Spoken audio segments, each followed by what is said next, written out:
Channel 35 in just a moment, folks. I want to thank council members Gruhl, Labange, Perry, Rosendahl, Smith. Well, here we go. Welcome to Los Angeles City Council, ladies and gentlemen. Today is Tuesday, March 28, 2006. We are meeting here in City Council chambers on the third floor of City Hall downtown. We invite folks to come here each Tuesday, Wednesday, and Friday and join us in room 340 here, John Ferraro Council Chambers, and to listen or give testimony on items that have been noticed for public hearing or general public comment. We also invite folks to come to our Van Nuys City Hall, and we have the facility for Los Angeles residents in the Valley to be able to testify via remote from our Van Nuys City Hall. Here in council chambers, we have our council docents in the back to explain anything and help folks that are here. We also have a live broadcast on Channel 35, which is rebroadcast in the evening. For those who are not part of the cable system, we also have a webcast through our city's homepage at www.lacity.org, which is a great place to find information on your elected officials and the business of the City Council, the mayor, and the city departments. We also are available via council phone, which is a phone number you can call and listen to the City Council meetings, also to the committee hearings as well. That number is 213-621-CITY in the metro area. It's 818-904-9450 in the Valley, and it's 310-471-CITY on the west side, and lastly 310-547-CITY down in the San Pedro area. We are awaiting 10 members, which is 2/3 of our 15 and the necessary quorum. I believe we have that quorum now, so if we can call the roll. Cardenas, Gruhl, Hahn, Weezer, Labange, Padilla, Parks, Perry, Reyes, Rosendahl, Smith, Weiss, Westenstein, Garcetti, 10 members present and a quorum, Mr. President. Okay, first order of business. Approval of the minutes. Mr. Cardenas moves and Mr. Labange seconds. If there's no objection, unanimous vote, they are approved. Commendatory resolutions for approval. Mr. Smith moves and Mr. Reyes seconds. If there's no objection, that too will be unanimous vote, and those are approved. And Mr. President, this is Tuesday, and there is a flag salute that has been agendized. Okay. If I can ask Mr. Smith to lead us in the salute to the flag, and please ask everybody in council chambers to rise for our Pledge of Allegiance. If you place your hand over your heart and repeat after me, I pledge allegiance to the flag of the United States of America and to the republic for which it stands, one nation, under God, indivisible, with liberty and justice for all. Thank you, Mr. Smith. Next order of business. Mr. President, this is the time for comments from the public on items not on council's agenda. Okay, we'd like to invite forward for public comment now. We have Xochitl Luján and Michael Carrion. Like to come forward. Welcome to City Council. 2 minutes each.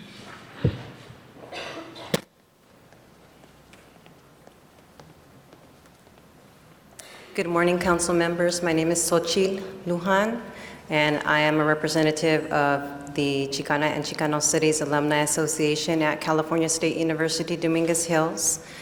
First of all, let me say that the presence of the people outside, the students outside, actually is very inspiring that they're taking this opportunity to exercise their First Amendment rights, which I am also doing here at the City Council meeting. I'd like to speak in regards to last week. Mr. Wesson, I regret that you felt that people were trying to point out Ms. Perry, but I have to say that all of the concerns regarding the South Central Farm are within her district, and that is one of the reasons why we call upon Ms. Perry. It's not in any way to be disrespectful, and I don't believe I or any of the other persons to speak on behalf of the South Central Farmers have tried to be disrespectful to Ms. Perry. On the contrary, I have had a few incidents of disrespect happen while I was speaking, and some of the other farm members who were speaking who did not have the attention of the council or received certain facial expressions that may have been demeaning. So I just want to clarify that and point that out. Okay, thank you very much. And second of all, I really do hope that the City Council is taking into deep consideration the situation of the South Central Farm. that it is an oasis that is in South Central Los Angeles. And I did read the bulletin that you have put out today in regards to what is being done to open urban wetlands and such. You already have an oasis there on 41st and Alameda that should be saved. That is imperative to that community. There are many workshops that are free of charge to the community, to everyone, even outside of the community, Compton, Watts. I mean, there are so many different people who utilize that space. So please, once again, please take into consideration, maybe there is a champion amongst you who can help save the South Central Farm. Thank you. Thank you very much, Ms. Lujan. Our next speaker, Michael Carrion. Hello, my name is Michael Carrion. I'm from the 14th District. First, I'd like to say thank you to Mr. Rosenthal for taking the time out to give his constituents the time they need to speak. Since I've been coming here for the past 20 years, no one's ever done that. You have your 2 minutes and get out. And half of the staff doesn't pay attention anyway. Mr. Cardenas, thank you for the work on water and power. If you want to run for mayor, I'll vote for you. Getting back to that, the mayor today, or not now, but lately has been on a, I want to be in charge of Board of Education. I have to say something, Mr. Mayor. I voted for you 3 times in my district and for mayor twice. But I think you're biting off more than you can chew. I think it's time for you to get down to the nitty-gritty needs of Los Angeles. Let's clean up the police department. Let's clean up the rest of the city like Mr. Cardenas did with water and power. Let's clean up our act before we go tell somebody else how to do theirs. I agree with you, Mr. Mayor, but I don't think you're the person and this is the time to do it. The Board of Education does need a lot of work, but I just don't think that right now is the time for it, and I don't think you are the person for it. We have problems in our own city. Our trash is not being picked up. Our services are not being met. Graffiti is not being taken off of walls. I got your office saying, oh, just give the contractor more money. What happened to the ordinance we have on the books now? Zero tolerance. Nobody's enforcing them. That's in your office, in your district, Mr. Reyes. I've worked with your office for months on this, and graffiti's still on the same building. Nobody seems to worry about what's on the books now, and the mayor wants to take over a larger bureaucracy, as he called it. To what? Bog down his time? So we don't see him now. He's too busy at meetings for the Board of Education. Mr. Mayor, I plead on you and the rest of the citizens of Los Angeles to unite and take care of the business of the city first, clean up your act here before you insult somebody else. Thank you. Thank you very much. Will Nieves? Will Nieves?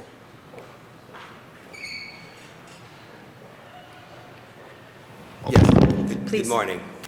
My name is Will Nieves. My address is 111 South Juanita Avenue, Redondo Beach, California, 90277.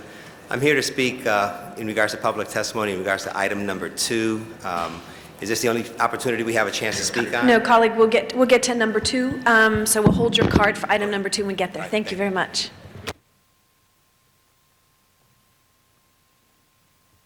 That concludes public comment. I'd like to acknowledge Mr. Weiss for introduction.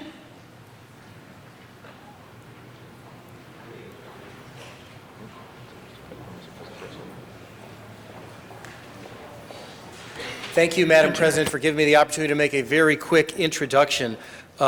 With us from Los Angeles are Liba Geff, the director of the Museum of Tolerance, and Rabbi Abraham Cooper, the associate dean of the Simon Wiesenthal Center and the Museum of Tolerance. And with them are representatives from the Manchester, England Jewish Museum, Andrew Zatman, Melvin Flax, Dorothy Flax, Andy Pierce, Juliet Pierce, Miranda Nathans, and Stuart Hilton. They are an extraordinarily important institution, not just in the Jewish community in the UK, but in the UK writ large. They are here, and I appreciate your indulgence, Madam President, in giving me the chance to make this introduction because they want to make a formal presentation on behalf of the British Jewish community to the City of Los Angeles.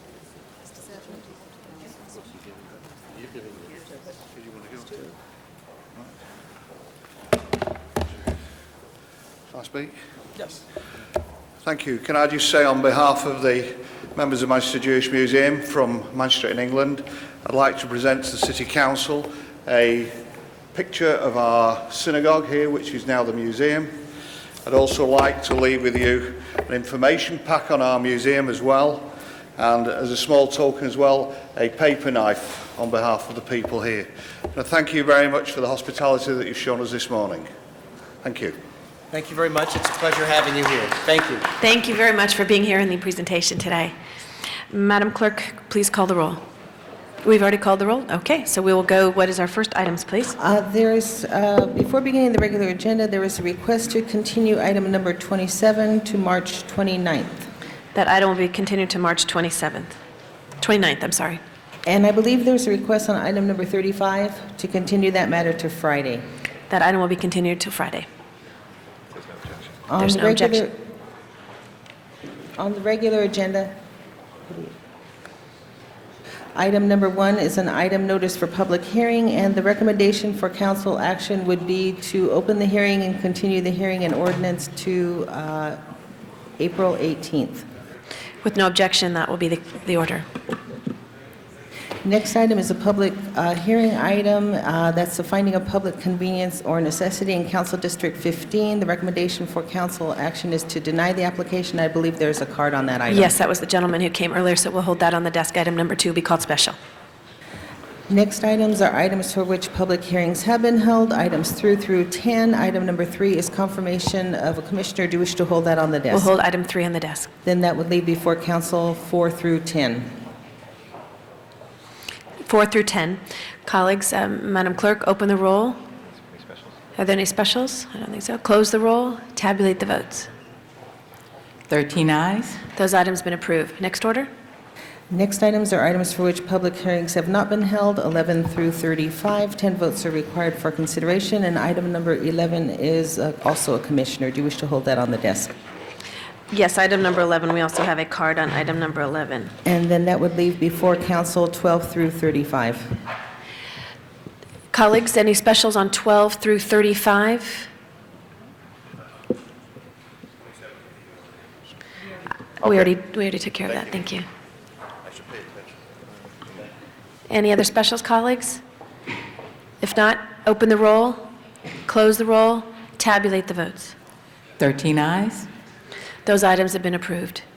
Next order. On the supplemental agenda, item number 36 is an item for which public hearing has not been held. 10 votes are required for consideration. Madam Clerk, before we go to that item, we did have some cards here that were just brought to my attention on item number 8. I think that so it's artist hearing, okay. Is there anyone, it is in council district? Okay. Mr. Garcetti is asking that we reconsider that item that is before us.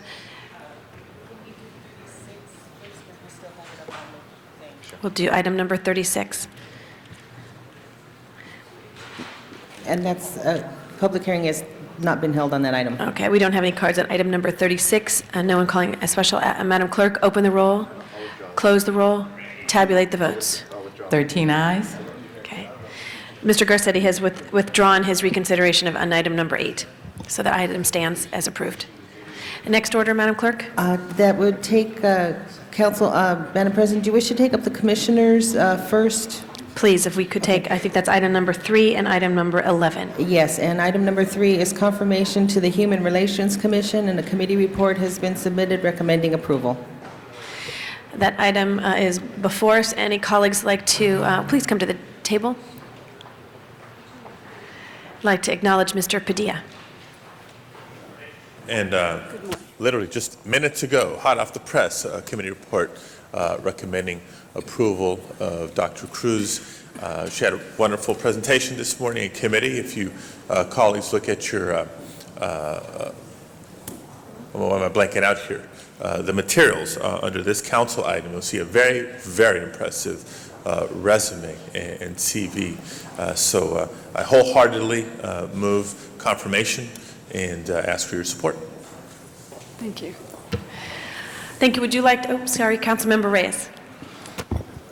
Thank you, Council President. I just wanted to rise, and I did not have the opportunity to hear your presentation in committee, but I did have one question regarding your priorities as you see them as a member of this commission. Can you just articulate your perspective and your points of view? Yes, thank you. This question was raised at the last meeting, and a very important question. I've looked at both what the Los Angeles City Human Relations Commission and the County Commission has been doing for a number of years, and what I had said is that some of the priorities change, but in some ways they don't change. And I would say in the contemporary moment that the issues about tensions on the high school campuses that we've been seeing are extremely important.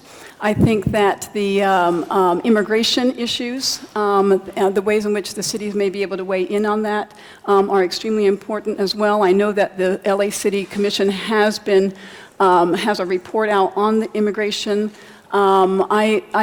There's a number of issues. I mentioned that I thought that issues of gay, lesbian, transgendered folks are an ongoing issue. I'm sorry, please hold Yes. my time. Yes, oh, thank you. And I was mentioning that in terms of sexuality, I think that that these issues are important in numbers of arenas, but also, again, on our high school campuses. So I would say that those are among the important ones. Other ones always come up as well. In terms of concrete programs, approaches, and dealing with the energy of our youth, especially in high school. Yesterday we saw thousands leave school to protest. And I was able to witness the gathering and the high energy and the excitement. But what I also realized that there is very little structure as to information on how they can be more constructive with that energy. For example, if the young folks knew who to write to in terms of the senators and which party is supporting and not supporting immigration reform from which states, who sits on judiciary committees, the Senate process. I mean, I would hope that we as a city entity can help, at least through the website, maybe through Human Relations Committee website, talk about how young people can drive their energy through letter writing campaigns, etc.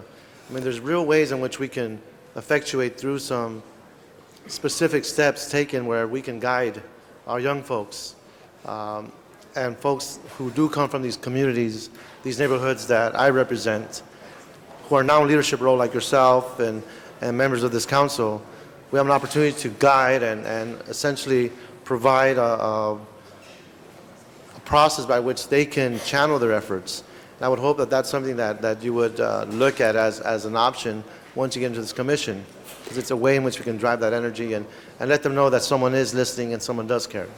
I would say that lack of information about process and about representation is something that's not just apparent on the high school and also university campuses, but pretty widespread.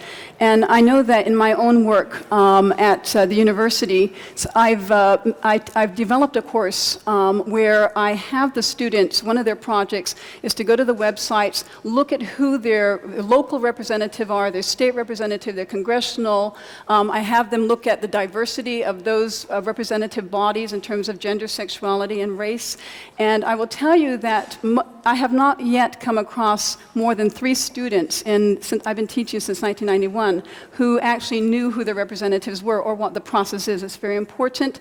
I know that when I had them do that and actually print out your photographs, all of your photographs, so every year I get all of your photographs and who's new on the council, etc., it becomes real to them in a way that it wasn't. I've had students come back to me and say, I saw my representative Reyes, for example, in a park, and also talking, at the Southwest Voters Issues, conference around the LA River issue.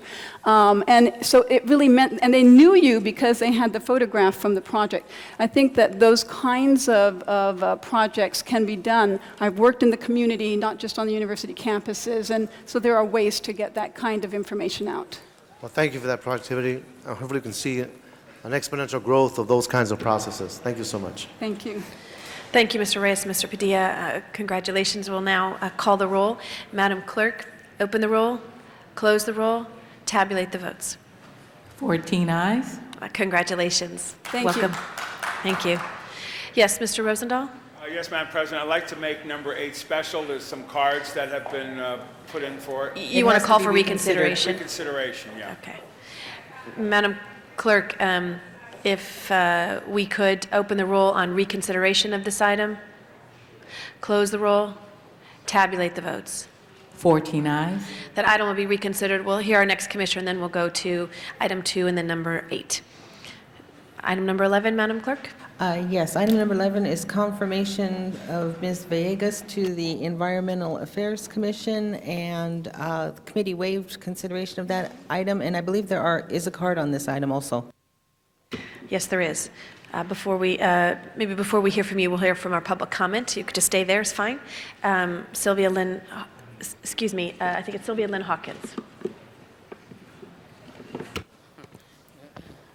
Good morning, everyone. My name is Ms. Sylvia Hawkins. You call me President Sylvia Hawkins. We must say no on number 11. I must basically inform the new Commissioner of Affairs. We must say no on illegal immigrants here and in the United States of America workforce or illegals in schools. As an entrepreneur, business owner myself, it is illegal for me to hire and remain a good business owner, licensed by and insured. If my workers are faking or illegals, it was illegal for me to hire illegals. I had to hire legals. We must be very aware that they are faking with documents that is basically from their country. And now, as an entrepreneur business owner, I can go to jail if I illegally hire or embed illegals in my house or working for me. Thank you very much. No, I'm not two. I got 2 minutes. No, 1 minute. unfortunately, they did not push the number for the 2 minutes, so in fact, you've been in the 2 minutes, but I appreciate your comments today. No, 2 minutes. Thank you very much. Thank you. I'd like to acknowledge Ms. Perry, followed by Mr. Cardenas. I just wanted to rise to say that we enjoyed talking with Ms. Villegas in the Environment Committee, and she's highly qualified, and look forward to working with her on a number of issues, including new opportunities to generate revenue through recycling that we haven't previously explored. And I urge you all to give a unanimous vote today. Thank you, Ms. Perry. Mr. Cardenas, followed by Ms. Reyes. Mr. Reyes. Mr. Cardenas? Thank you very much, Teresa, for offering your assistance. Everything okay? Yeah. It looks like you're a little busy with your life right now. Well, I'm glad to hear that. I'm glad to hear that. Any day now, huh? Well, congratulations. I just wanted to thank you for all of the support you've given to Proposition O, very critical issue.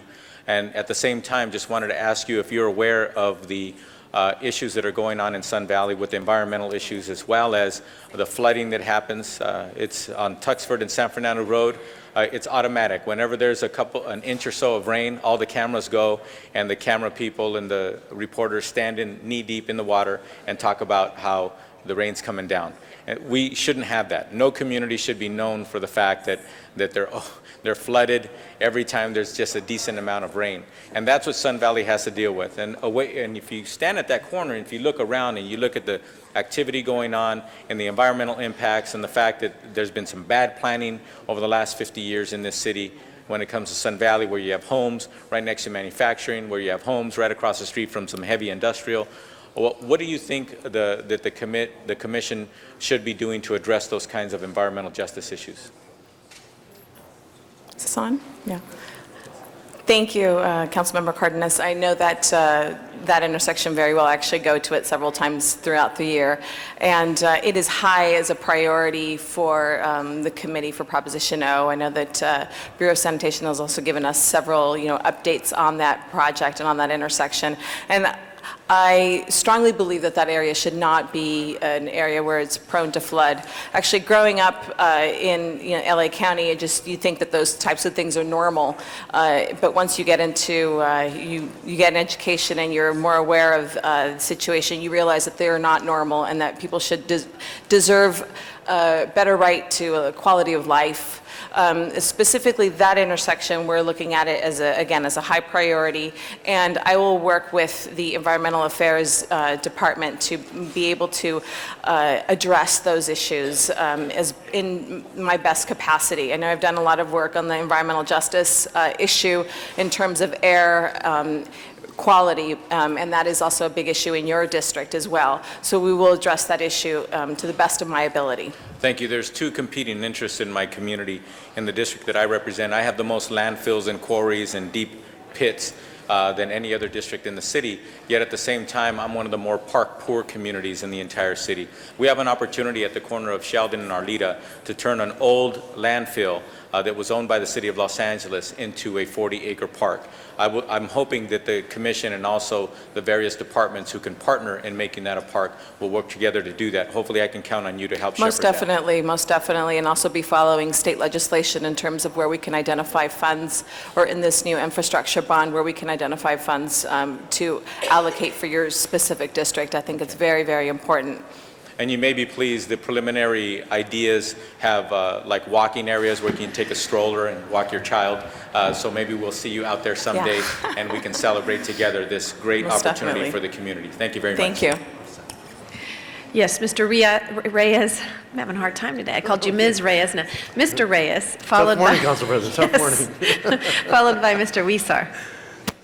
First, I want to thank you for joining this commission. As a person who resides in District 1, I understand that you're well aware of the density issues and what that means to our quality of life. And being in this commission, I think, is an extraordinary opportunity. You look at Prop O, you look at the master plan for LA River, the notion of multiple benefits in one site can be more crucial. So I appreciate the fact that you are in this position, you've been considered, and I rise to support you. But can you give me some perspectives on what you see your role being in this commission? Please hold my time.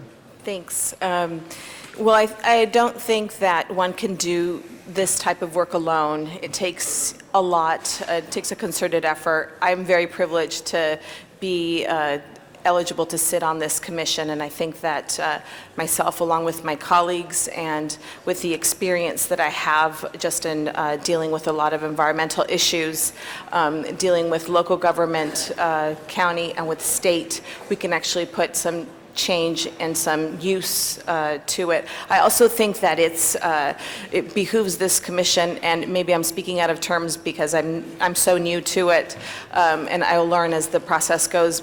I feel that really taking a closer look at working closely with all the departments and looking at funding mechanisms to see where we can allocate possible, projects or pilot projects and see what can be evaluated, what can be done as an initial step would be helpful. But I see myself also working closely with all of the council here and taking other ideas into consideration before making decisions and trying to do the best of my ability. I believe the city has a mandate to meet its requirements for the total maximum daily loads, TMDLs, that we have to lower the contamination levels into our oceans and our contamination of our riverways. Our need to change or look at different ways and how we do that within the various departments in the city, I think is a critical step that we need to take. I know we're doing much work in trying to meet those goals. But I would offer to you that as a commission, you have an incredible opportunity to put down other steps that can be a little more creative. There's an old adage, the factor at the end of the pipeline method, which has been used for decades, might not always be the real answer. Using natural habitats, using systems that speak to recycling gray water and sending them back into our neighborhoods to nourish our parkways and our neighborhoods is an opportunity that we could embrace if the policies were there to do that. And I'm hoping that's the type of perspective and approach this commission can take as we get near these deadlines and meeting our TMDLs. Yeah, most certainly. I think that we've seen a lot of projects come through just through the Proposition O committee, very creative ones at that. But I know that addressing TMDLs is the main focus. Getting to that goal in a creative manner or in a manner that's going to again allocate different funding sources from elsewhere, I think is getting the best bang for our buck. So. I'll definitely work with your office and with you, council member, to be able to come up with just creative solutions. And these ideas aren't going to come from myself as well. They're going to come from a larger group and those that are also experts that I'll seek advice from as well. Well, thank you for your hard work and congratulations and good luck to you. Thank you. Thank you, Mr. Reyes. Councilmember Huizar. Thank you.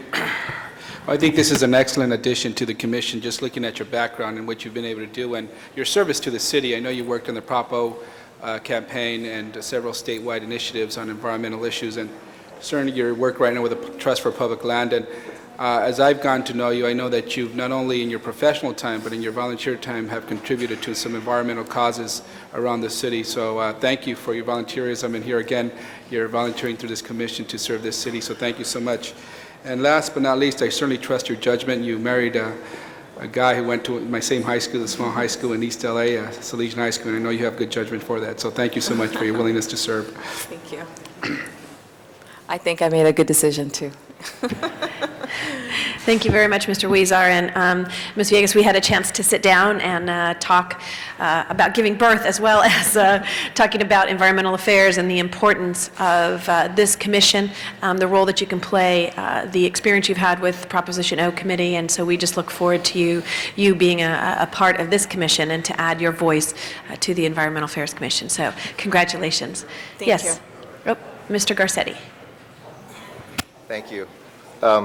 Sorry, I was out of the room. I just wanted to congratulate you for the nomination. It's really nice to see you here, and I want to thank the mayor for making such a great appointment. And I know you alluded to it, but Ms. Perry and I were just talking about what an integral part you were of Proposition O and making sure that that passed successfully. And we're overjoyed that you'll be a part of the entire environmental community here in the city family as well, and really look towards your leadership here. So you absolutely have my full support, and just wanted to congratulate you. Thank you. Thank you, Mr. Garcetti. Madam Clerk, open the roll, close the roll, tabulate the votes. 14 ayes. That item's been approved. Congratulations. Look forward to working with you. I think we'll go back to item number 2. Yes, item number 2 is called special for a card from the public, and that is the finding of public convenience or necessity in Council District 15. Thank you. We do have 2 cards now. Will Nieves. Mr. Nieves. Mr. Nieves. He was here a moment ago. Why don't we hold this item on the desk? Actually, yes. if I could, I believe they're not going to speak because I have agreed to continue this item. Okay. So I would like, without objection, to continue this item until Friday. Till Friday. Thank you. So we can address some concerns. Thank you. Ms. Hahn, that item will then be continued until Friday. Next item, Madam Clerk. Next item, Madam President, is item number 8. Item number 8, that was called special by Mr. Rosendahl. Mr. Rosendahl, would you like to hear the public comment cards first? That would be perfect, Madam President. Appreciate Thank you. that. Thank you. Call the following individuals. We have 3 cards: Mr. Robert Osier, Barbara Herman, and Colin McDonald. Good morning, Madam Chairperson, ladies and gentlemen of the Commission. My name is MacDonald, Colin MacDonald. I work for FMC Airport Services.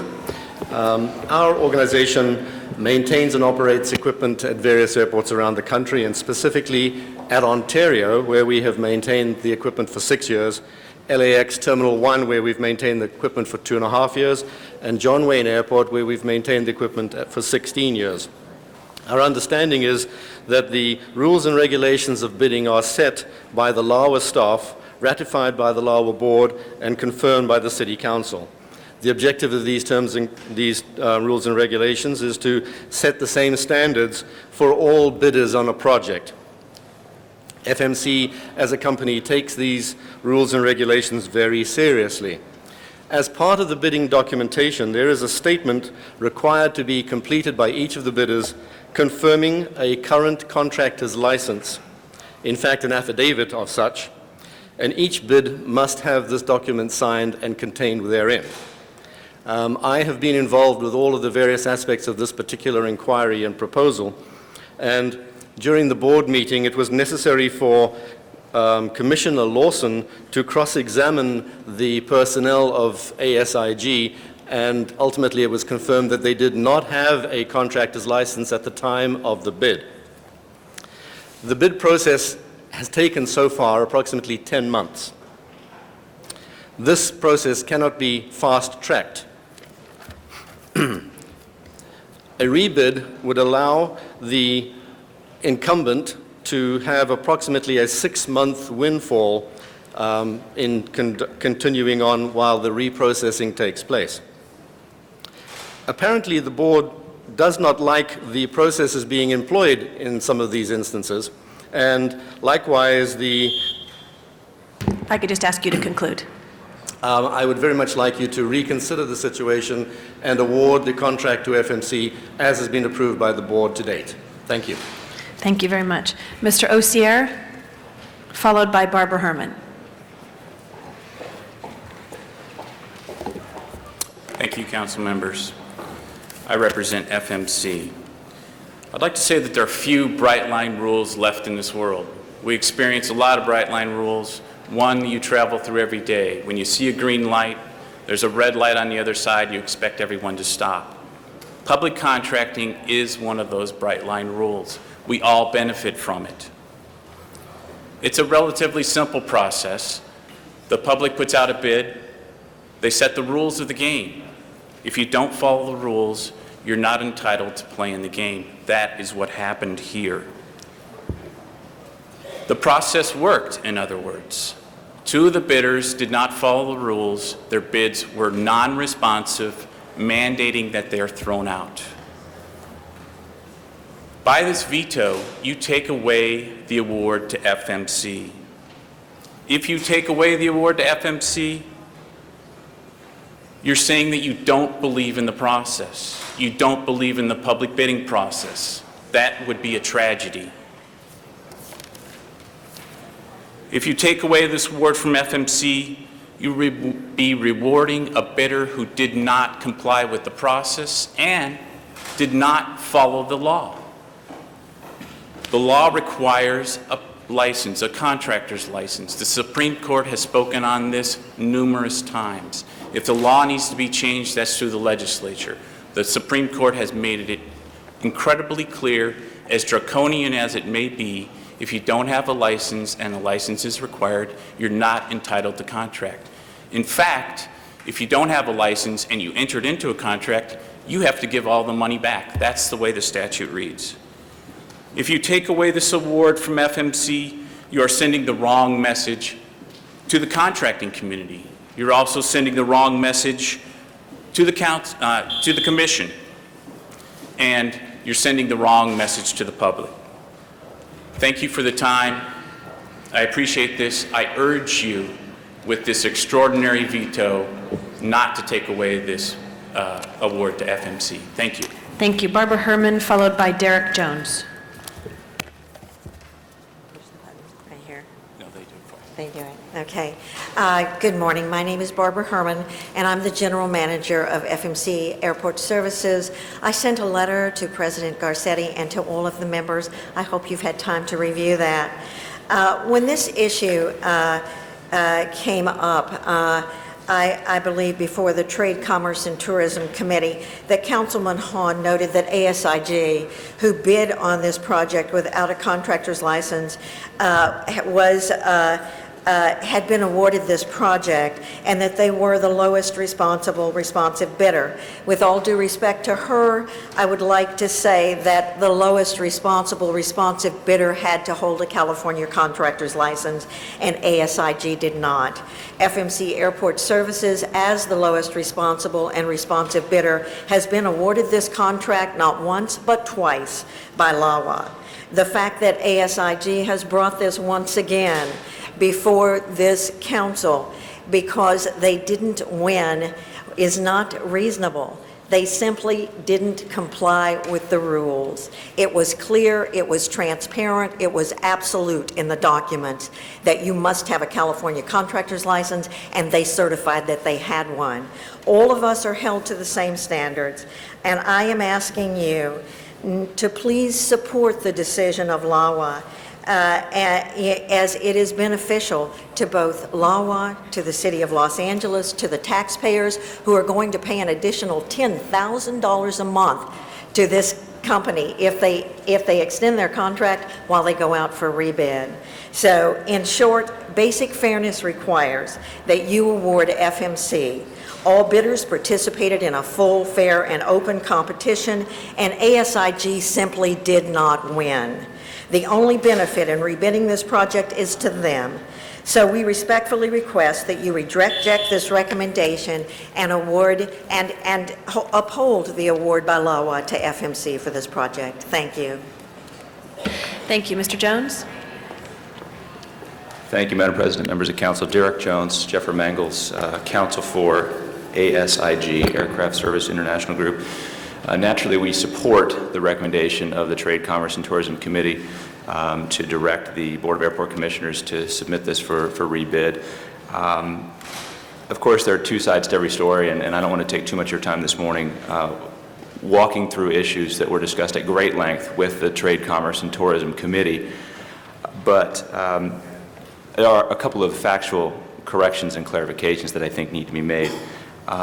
First, in terms of the context, FMC is the second lowest bidder. They are a rival bidder, and they are looking for a way to basically knock out the competition. In this case, ASIG was awarded the bid because their bid was $150,000 less than the bid submitted by the rival, FMC. And ASIG had, at the time of the bid, recently acquired the incumbent contract holder, or then the incumbent, called Aircraft Group International, which was dutifully licensed. ASIG received a contractor's license in its own name within 3 months after the submittal of that bid, and there is no law, state law or otherwise, that would compel the city to reject ASIG's bid simply because it did not have a license in its own name at the time of bid submittal. The assertion has been made that continuation of this bid, of this contract rather, on a month-to-month basis, pending a rebid by the Board of Airport Commissioners would cost an additional $10,000 a month. That's not correct.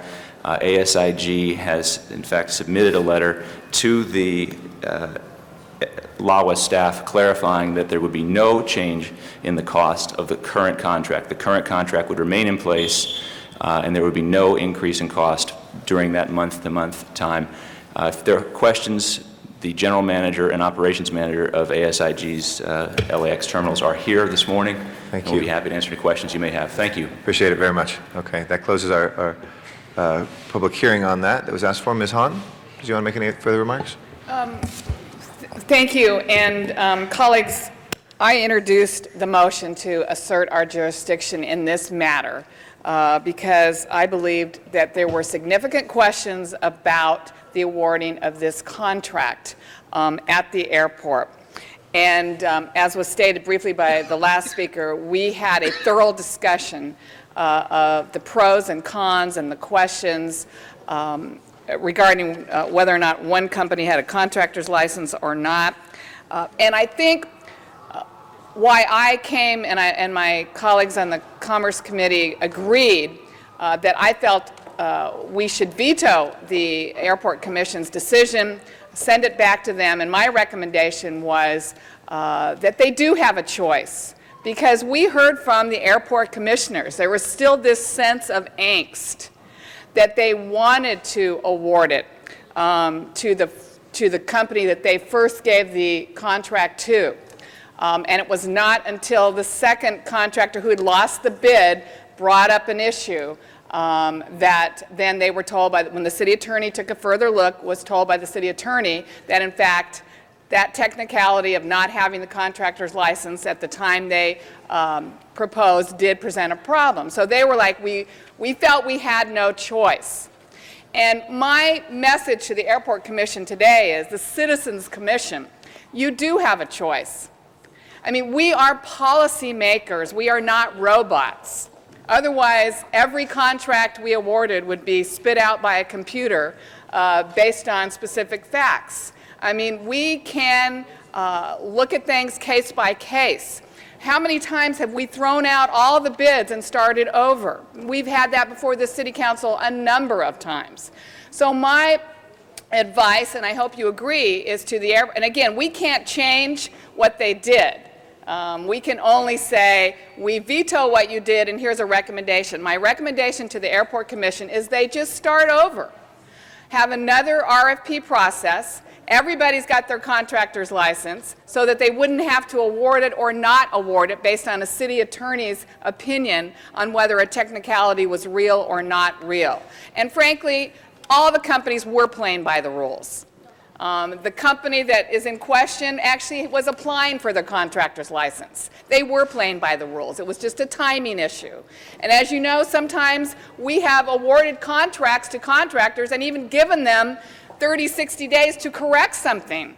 I know you've been in that position where they might not have all the ducks had lined up and we said, you've got this, but you'll have 60 days to correct a certain problem. So we've done that a lot of times. I just believe that a citizens commission is there to sort of bridge the gap between elected officials and the bureaucracy of the city, and they do have a choice, and it was my recommendation that they just start over, make it an equal, level playing field so that any of these technicalities would not be a reason to either award or not award a contract. Let's recommend that they have a choice and they start over, and that's what I hope you'll agree with today. Thank you very much. Our next speaker is Mr. Cardenas, to be followed by Mr. Rosendahl. Council President, if you don't mind, I'd like to give Mr. Rosendahl an opportunity to go first. Okay, Mr. Rosendahl? Thank you, Mr. President. This is a tough one. I must say I was in the Commerce Committee as we went through this issue. And my colleague's persuasive discussion, which in fact she just brought up again, convinced me to be the second for her vote. Because a technical issue, which was the issue of did they have the contract at the time they applied or not. The deal was this: the existing group that does the baggage thing was bought out by another group. The other group was applying for this license at the time the bid was submitted. So then technically what happened was they weren't a legitimate contractor at that very moment when it happened. Though the history of the old company was, and a couple of 3 months later, they got their contract license. So it looked like a window of 3 or 4 months where technically they didn't have it. We had lawyers present stuff, and what I went with was the spirit of the law and the sense of we're the policymakers, frankly. But I would like at this point, just to help us understand it better, my colleagues who weren't there, is ask both the city attorney and LAWA to come forward and talk a little bit with us. I want to ask them a few questions to help us all out. Now, this is tough because, it came before our committee with a commission that was conflicted. And frankly, 2 of the commissioners, including the president of the commission, really had a problem with how they ended up doing it, and they voted something like that. Can I ask the city attorney's office first to speak about the legality of this whole business at this point? Absolutely. Brian Osler, Deputy City Attorney. The law on this issue is fairly simple, and it requires that at the time of the bid is submitted that contractors have to be licensed. In fact, it also requires the agency to verify whether or not a contractor is licensed upon receiving bids. In fact, the law says that local public agencies shall verify that the contractor was properly licensed when the contractor submitted the bid. In fact, our construction and maintenance staff did ask the state licensing board at the time the bids were submitted. The state licensing board issued this opinion that ASIG has not been issued a license number, and until licensed, this company cannot bid on any projects. That came from the State Contractors Licensing Board. So that was when the issue came to our office, and we confirmed that the law is simply that. And that was our opinion, that this statute says we shall deem them non-responsive if they don't have that license. And so when that question was posed to us, our opinion was that, yes, in fact, there is no choice. In this instance, we're not allowed by law to award to ASIG. Hearing that, what about us as a council vetoing the commission and saying go back to square one and open up the process? Is that legal, and does that work within the framework of what we're doing? Well, rejecting all bids is a right that we reserve in all of our invitations and requests for bids. It can be challenged legally.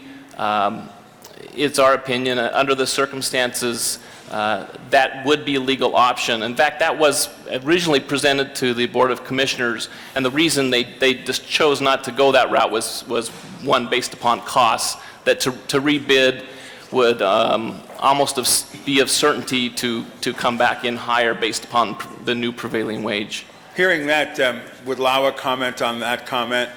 If we did throw it out, start all over again, play by that openness and transparency, would it cost us more? Samson Mengistu, Los Angeles World Airports Deputy Executive Director. If that's the Board of Airport Commissioners and the airport will consider ultimately what this council would elect to do today. Would it cost us, Lawa, more than the present bid structures and systems? Let me ask Charlie Sipple, our Director of Maintenance, to speak. Thank you. Charlie Sipple, Construction and Morning, Maintenance. We cannot guarantee that the bid would come in higher, but based on prevailing wage, it's a possibility. Being a brand new bid, there's a possibility it could come in the same or even lower. We're not sure. Our best guess would probably be a little bit higher because prevailing wages changed over the course of this bid.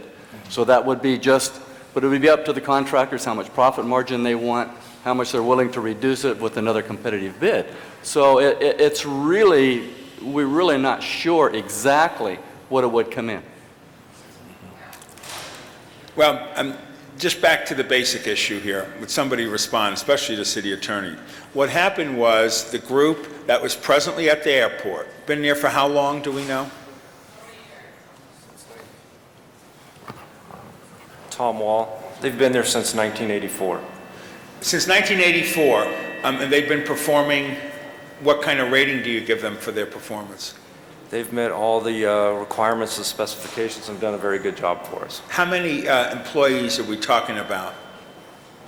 I believe they have a staff of approximately 13 to 15. 13 to 15 people is on the existing group staff? That is correct. What's your sense of throwing it open to bid and letting the process at Government in the Sunshine start all over again based on this technicality?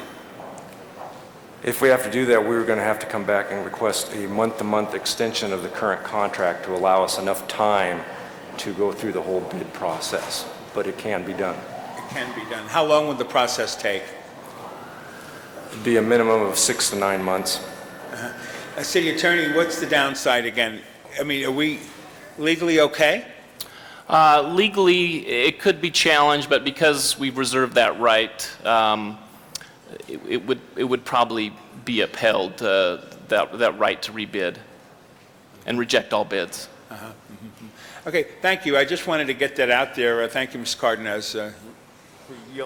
Thank you, Mr. Rosendahl. Mr. Cardenas? Thank you, Councilmember Rosendahl. It's my pleasure to defer to you first. It's your district. You're on the committee, so I just thought it was important for you to get your questions in. Now, I want to take this opportunity to help clarify something. You just answered for Mr. Rosendahl, if we were to go back out to bid, whether or not the cost factor would be higher or lower, who knows? I mean, they could bid it at any number. Aside from that, what is the trend on these kinds of projects? What is the trend in Los Angeles and Southern California when it comes to bids in general? Time and materials, is it getting cheaper or is it getting more expensive? What is the trend? It's always getting more expensive as we delay things. I mean, that's just the cost of living. It does increase. Okay. When was the timeline for these bids? When did these bids come in? Roughly. The bids were sent out in May of '05 and received in June of '05. Okay, so these are mid-05 numbers. Since mid-05 and now, the trend has been that time and materials, pretty much across the board, are that we're seeing higher numbers. That's correct. That's correct? Yes. Okay. So what is the total, what was the lowest bid on this one per year? Well, the lowest bid was thrown out, so that Okay. was not there. What was so- the recommended lowest bid by the time the commission got through with it? Remember that, Tom? The FMC bid was 2.4 million. About 2.4 million. About 2.4 million. Okay, Yeah. all we need is relative numbers, about 2.4 million per year. And how many years is this? It's a 1 year with 2 1-year options on the Okay, contract. 1 year with 2 1-year options. No, actually, it's a straight 3-year contract on this Okay, particular one. thank you for clarifying. It's a straight 3-year contract. So we're talking about 2.4 times 3, so we're talking about a about $7.2 million process here. That's correct. That we're debating. Now, that being the case, what's the likelihood, based on the trends, that we're going to be able to see ourselves at that amount or less if we go back out to bid? Not asking for a guarantee, but I'm saying, based on your best educated guess, you are educated, correct? In Yes. these kinds of matters. And I'm not being facetious, I'm not trying to, I just want the public to know who we're talking to, okay? Yeah, based on our past experience, and I've been doing this job for 10 years. Thank you for clarifying that. Every time we go out to bid like this, it generally will go up. That's just the trend of the industry with baggage belts, baggage systems, jet bridges. Because of the technical nature of this work, it goes up, and because of the prevailing wage. However, I will tell you that within this 10 years, I have experienced some flattening of the industry simply because of profit margins by the groups bidding on it, because it's very competitive for these types of contracts. By your best educated guess, is this a flattening industry right here that we're talking about? It's probably not because of prevailing wage. Okay, thank you for clarifying that. Now, I've heard that no matter how we go today, whether we go along with the commission's recommendation or we throw this out and make them go back to square one and back out to bid, that we're going to get sued either way. Now, if we get sued either way, who of this panel of representatives of the city and LAWA, who can tell me what your best understanding of what our best defense is in going back out to bid and getting sued, or staying with this recommendation and then dealing with having to be sued anyway? My time, please. It's difficult to anticipate who's going to sue and who's not going to sue. Of course, our opinion to award it to FMC, we feel is the safest opinion in terms of legal grounds. On legal grounds, because this is a pretty black and white statute. We don't feel that the grounds for overturning it are very high at all. That being said, to reject all bids and go out, it runs probably about the same legal risk. It probably would not likely be overturned. So Oh, really? Initially when this came before the Board of Commissioners, they had rejected the idea of rebidding because of the costs. They felt that the cost would be higher if we went out for rebid. And so they were contemplating whether or not to award to ASIG, who didn't have the license, or to award to FMC, who did have the license at the time. And that was our opinion, that faced with those two decisions, there's no question that we had to disqualify the second low bidder and award it to FMC.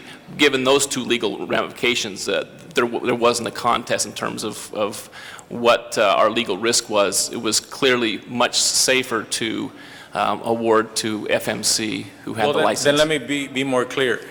So if we were to award the bid the way it was recommended by the commission, it's FMC that we would guess might feel aggrieved and want to sue. No, the board, their decision was to award to FMC. Okay, so if we were to award the bid to FMC, then it's the company that didn't have the license in that window of time. No. FMC is the one that always had the license. Okay. What's the name of the company that didn't have a license for that window of time? ASIG. ASIG. Right. I'm not done. I'm going to push my button again, but my time's over. Thank you very much, Mr. Cardenas. Mr. Huizar is our next speaker. Thank you. How many bidders were there? There were a total of 4 bids submitted. 4 bids. Okay. As I hear this for the first time, I'm thinking, whenever there's a non-responsive bidder, are we always going to go back and rebid the whole thing? I'm just not sure what we gain by saying there was a non-responsive bidder. You know, they weren't responsible. They didn't have a state license. They required to have a state license. I'm not hearing here what we're gaining by going back to square one. Can the staff help answer that question? Hold my time, please.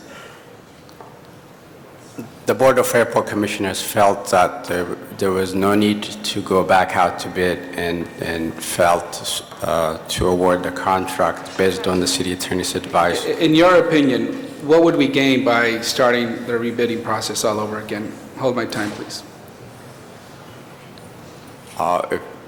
One of the only reason we're entertaining that is because of the city council's motion and desire to entertain that idea. Okay, thank you. That's not true. Ms. Han, to be followed by Mr. Cardenas.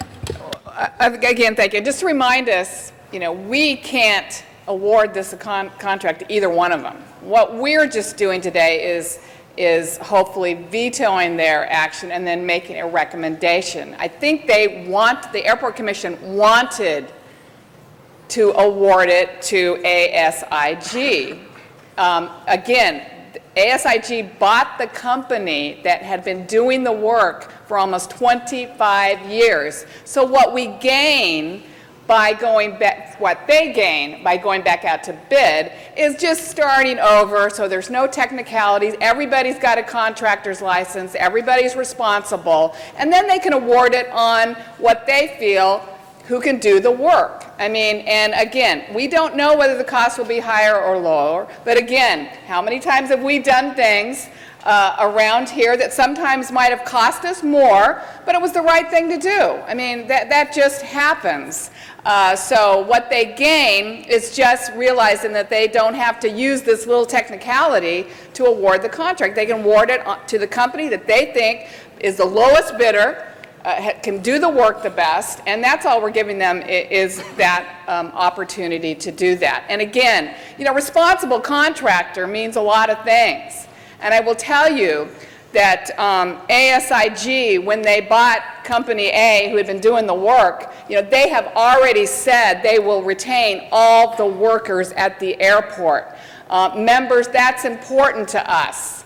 Worker retention is something we believe in for a responsible contractor. So there's different definitions on what a responsible contractor is. And let's not forget that Company B that bought A, who had the contractor's license, they were applying for it. They were playing by the rules. They knew they had to have it. And let's not also forget that staff, if it's such a big deal that they didn't have their contractor's license, LAWA staff never once brought that up until Company C, the losing bidder, brought it up. So if it was such an important thing, and if it was so much in compliance with state law, LAWA staff never once made that point to the commission on why they could or could not award that contract. So it's not black and white. It's not that simple. It's not that easy, or the commission wouldn't have been split and angst and debated for hours on this. All I thought we could do is let that citizen commission know they do have a choice, and that we on the city council as policymakers, aren't always just about bottom line. Sometimes we're about doing what we think is the right, and I just wanted us to send that message to them. We can't award the contract one way or another. And we could send this message to them, and they could do what they've already done, and that's their prerogative. I wanted to give them a choice, which is, I think, what they were asking for, and the city attorney seemed to tell them that they had no choice. Thank you very much. We have Mr. Weston, Mr. Smith, each for the first time, and then Mr. Cardenas. Thank you, Mr. President. Members, I just have a question or two. If you were to, let's say that Councilmember Hahn never brought this before us and you awarded the contract, how much additional would we pay to the bid, the people that came in second place? What's the additional cost? It's about $50,000 a year difference. So it's $50,000 a year for 3 years? That's correct. Okay, and I guess my question would then go to you. Now, there's a possibility that if we do if you do a new RFP, that there'll be an increase in the cost. Do you think that increase would be more than $50,000? Or do you think that they want to be really competitive enough and try to, sharpen their pencils and get, they don't want to lose the thing. What do you think? That's a good question. If I was on the contracting side of it, I would certainly sharpen my pencil. But with all the things that they have to pay for, it's really kind of a crapshoot for us to sit and second guess how the bids are going to come in. We have an idea of what they're going to do. We have an idea of what the prevailing wage is. So those are things we have some idea. But once again, it's up to the companies, things like profit margin and those kinds of things. Now, let's say that we didn't have this problem, that the, ASIG or whatever, ASIG, they had their contract in place. You would have awarded them the contract, and then for 3 years, they would have performed the contract at the $2.4 million a year amount. That's correct. Correct? And so now here we are, 6 months later, going to do the same thing, and we have a fear that they may increase their price. That's correct. I have a feeling that they came so close to losing this that I would bet you a buffalo nickel that would not occur. Thank you. Mr. Smith. Well, thank you, members of the council, and Ms. Hahn for this. I think I've become known as a gambler around here, because I said when we took up the BFI issue, let's take it up and take a chance. When BFI first threatened us, they said it was going to cost $17 million to negotiate that contract. We got it down to 3.4. I'm not concerned about taking a gamble on this, because I know that when we rebid these things often, now the other bidders all know what everyone's bid is. It's like playing a game of cards, and you've already shown your cards. So now they're going to go back and say, okay, we know what they're bidding, now we need to do a little better. And I've found more often than not, when we do these situations, they come in better. And it happened certainly at BFI recently, this last week. And also, I heard you say you're concerned about prevailing wage and there's already been an increase. When these bidders put in their bids, they thought out 3 years in advance, and they've planned for those increases in their bid. So this is not a shock to them that they're going to go back and say, oh my God, we didn't plan for an increase. They did plan. And so that's not an issue. So I'm willing to take the gamble on this. I think it's going to come out okay, and I'm supporting Ms. Hahn on this. Thank you. Thank you. Mr. Cardenas is our last speaker. On purpose, I didn't want to memorize the names of the companies because I have no bias toward which company is the winner or the loser. I'm just trying to look at what the process is. But now that I got it straight, ASIG is the contractor that for some internal reason, they did not have a contracting license at the time that they bid, correct? That's prior to the bid, now today they do, but with all due respect, at the time that they bid, they did not have the contractor's license. And that fact in and of itself deems them unresponsive, non-responsive? That's correct. Okay. Now, FMC was awarded the bid, is being in the process of being awarded the bid based on the process of LAWA and LAWA staff and also the commission, correct? That's right. The Board of Airport Commissioners decided to award to FMC. Okay. Now, this is where, let me be more accurate about my question about a lawsuit. With the testimony given by the commission, the public testimony given in committee and here on the council, the dialogue that's occurred today, what legal grounds do we stand on better if we had to say which legal grounds we stand on better footing? By awarding it to FMC, allowing FMC to be awarded, or to go back out to bid? I would say this, again, it really is a difficult call to make. The award to FMC, we feel, is certainly on solid legal grounds. The rebid, there's always an argument that can be made that the process wasn't fair and that we're just rebidding to award it to someone else. And but again, my legal opinion would be that we would be on fairly safe legal ground to rebid. Okay. Well, on that note, I just want to say that in the records, it appears that the commission was split on this vote. It wasn't unanimous. I think it was a 4-3. I'm still not settled in my gut, in my mind, as to what's the fair thing to do here. So I just want to let my colleagues know, I want to thank you for 245 in this and bringing it to the council, because these are the kinds of tough decisions that we need to make. These are the kinds of discussions we need to have in order to protect the public good. These are the kinds of discussions that the elected body of the City of Los Angeles needs to let people know how we think, why we do what we do, and where we're at when it comes to tough decisions. So once again, thank you, Janice, for 245 in this and for chairing the committee and airing it out in committee, and also Mr. Rosendahl for your thoughtful energy that you put into this, both at the committee level and here at the council level. But I'm not convinced in overturning the commission. So let's see what happens. Ms. Hahn? Thank you. Well, again, I appreciate this debate, and again, I'm hoping you'll agree with my committee's recommendation that we veto the commission's decision. Ask them, recommend that they keep the current contractor on a month-to-month, rebid it, and then it's a level playing field, it's transparent, and they can award it to the lowest bid, the lowest responsible bidder. I think that is the best way to go. And just to let you know, Charlie Sipple, with the gray hair there, is retiring after 36 years. 37 years he's retiring this week. So I know you're sitting there thinking, this won't be my problem next week. But anyway, thanks for your service, Charlie. I'm sure you've seen it all.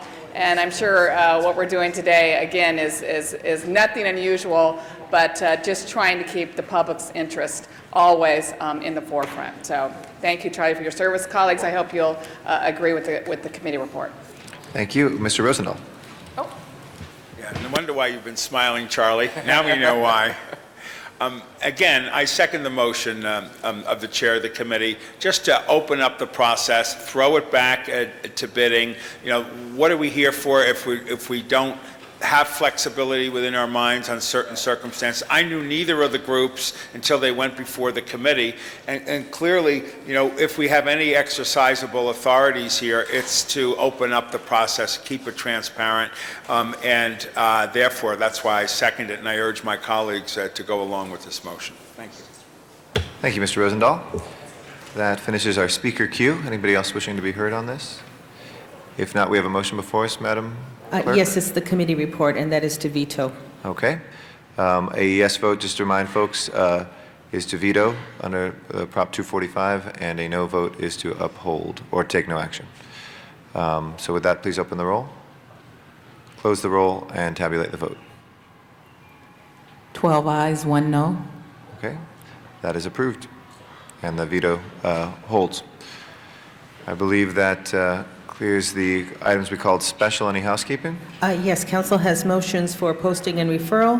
Those are posted and referred. There is an excuse on the desk. Councilmember Grue requests to be excused Tuesday, May 23rd to leave at noon for personal business that meets council policy. Ms. Grue is excused. And that clears the desk. Okay, colleagues, any announcements? Mr. Padilla.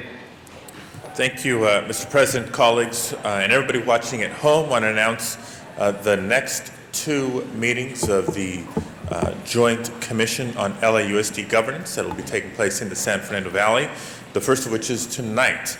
Tonight, March 28th, from 6:30 to 8 p.m. at the Marvin Browdy Constituent Service Center, the first floor conference room. Please come out, comment on, give your input to the commission that's been charged with looking at improving upon the governance and the performance of LA Unified School District.